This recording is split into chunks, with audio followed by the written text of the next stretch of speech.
നമസ്കാരം, അക്ഷയ ന്യൂസ് കേരളയിലേക്ക് സ്വാഗതം. Sexual harassment of women at work place act 2013 section 4 പ്രകാരം 10 അതിലധികമോ ജീവനക്കാർ ജോലി ചെയ്യുന്ന തൊഴിലിടങ്ങളിലെല്ലാം തൊഴിലുടമ രേഖാമൂലമുള്ള ഉത്തരവിലൂടെ ഇന്റേണൽ കംപ്ലൈന്റ് കമ്മിറ്റി രൂപീകരിക്കണം എന്ന് നിർബന്ധമുണ്ട്.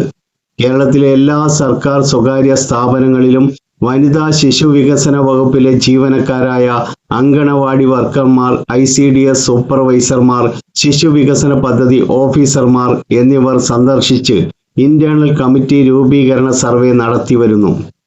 നിയമത്തിനെ കുറിച്ചുള്ള അജ്ഞത കൊണ്ടോ നിയമം അവഗണിക്കുന്നത് കൊണ്ടോ നിയമപരമായ നിർദ്ദേശങ്ങൾ പാലിക്കാത്ത സ്വകാര്യ തൊഴിലുടമകൾ ഇതൊരു അറിയിപ്പായി പരിഗണിച്ച് അതിവേഗം നടപടി സ്വീകരിക്കണം. പോഷ് ആക്ട് സെക്ഷൻ 4 പ്രകാരം ആഭ്യന്തര കമ്മിറ്റി രൂപീകരിക്കാൻ ബാധ്യതപ്പെട്ട ഏതെങ്കിലും തൊഴിലുടമ ആയത് നിർവഹിക്കുന്നില്ല എങ്കിൽ 50,000 രൂപ വരെ പിഴ ഈടാക്കുന്നതാണെന്ന് ബന്ധപ്പെട്ട ഉദ്യോഗസ്ഥർ അറിയിച്ചു.